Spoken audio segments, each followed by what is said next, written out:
பல கருப்பையா, வையாபுரி மற்றும் புதுமுக நடிகர் நடித்த பரமன் திரைப்படம் 29ஆம் தேதி திரைக்கு வருகிறது. தேனியில் படக்குழுவினர் செய்தியாளர் சந்திப்பு. அந்த படத்துல நான் கதை திரைக்கதை வசனம் எழுதியிருக்கேன்.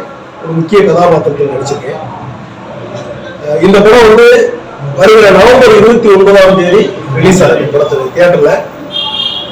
இந்த படத்துடைய கான்செப்ட் என்னன்னா, அரசாங்கம் ஒரு திட்டத்துக்காக பொதுமக்களிடமிருந்து விவசாயிகளிடமிருந்து விவசாய நிலங்களை எடுக்கிற போது 1 குழி 2 குழி 1 ஏக்கர் 2 ஏக்கர் வைத்திருக்கக்கூடிய விவசாயிகள் எந்த அளவுக்கு பாதிக்கிறாங்க. அவங்க அரசாங்கம் தன்னுடைய நிலத்தை எடுத்துக்கிட்ட பிறகு அவங்க சாப்பாட்டுக்கு அன்றாட வாழ்வாதாரத்திற்கு எந்த விதமான கஷ்டங்களை பண்றாங்க. அதை எதிர்த்து ஒரு விவசாயி என்னென்ன செய்ய முடியும், கடைசியில் அவங்களுடைய வாழ்வு எந்த மாதிரியான ஒரு முடிவை சந்திக்குது அப்படிங்கிறத இந்த படத்துடைய கான்செப்ட். இதுல அரசாங்கம் பொதுமக்களின் நன்மைக்காக ஒரு திட்டத்தை கொண்டு வருது. அந்த திட்டத்துல மறைமுகமாக இந்த கார்பரேட் முதலாளிகள் எப்படி உள்ள வராங்க, அவங்களுடைய அந்த கார்பரேட் கம்பெனிகளுடைய வளர்ச்சிக்காக அடித்தட்டு விவசாயிகள் தன்னுடைய நிலத்தை இழந்துட்டு எந்த விதமான வாழ்வியல் முடிவை சந்திக்கிறாங்க அப்படிங்கிற ஒரு விவசாயிகளின் வழிநிறைந்த ஒரு வாழ்க்கையை பிரதிபலிக்கிற ஒரு படம் தான் இந்த பரமன் அப்படிங்கிற திரைப்படம். இந்த படம் வர நவம்பர் 29ஆம் தேதி ரிலீஸ் ஆகுது. இந்த படத்தினுடைய கருத்து பொதுமக்களுக்கு எல்லாருக்குமே போய் சேரணும். எல்லாருமே இதை திரையரங்குல இந்த படத்தை பார்க்கணும். இந்த மாதிரி சிறிய படங்களுக்கு பொதுமக்கள் மக்களின் பிரச்சனையை சொல்லக்கூடிய சிறிய படங்கள். இந்த படத்துல அந்த நிலத்தை இழந்த ஒரு விவசாயி படக்கூடிய துயரங்கள் முழுவதுமே இந்த படத்துல காட்டப்பட்டிருக்கு.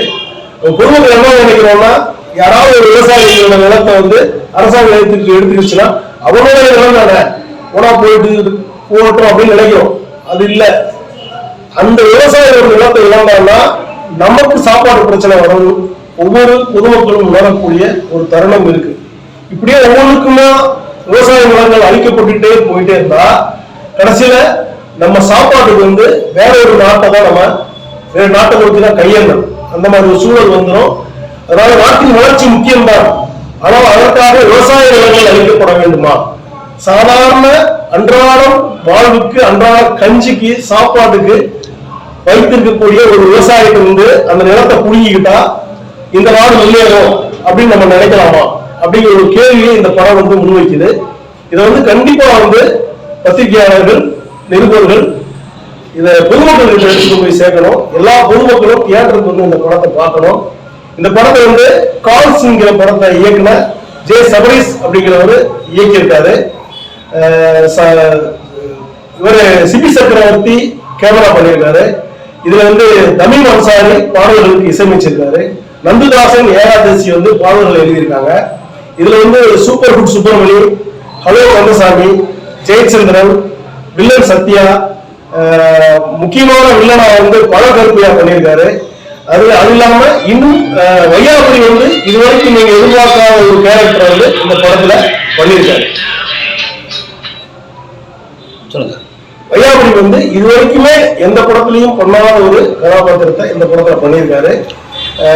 அவர் ரொம்ப அந்த படம் நடிக்கிறப்பே ரொம்ப எமோஷனல் ஆயிட்டாரு. நான் இந்த மாதிரி ஒரு கதாபாத்திரம் பண்ணதில்லை அப்படின்னு சொல்லி வையாபுரி சிறப்பான ஒரு கதாபாத்திரம் பண்ணியிருக்காரு. தம்பி இந்த படத்தினுடைய 2 ஹீரோக்கள், தாத்தா ஒரு ஹீரோ, பேரா ஒரு ஹீரோ. பேர ஹீரோவை தம்பி சஞ்சய் பண்ணியிருக்காரு.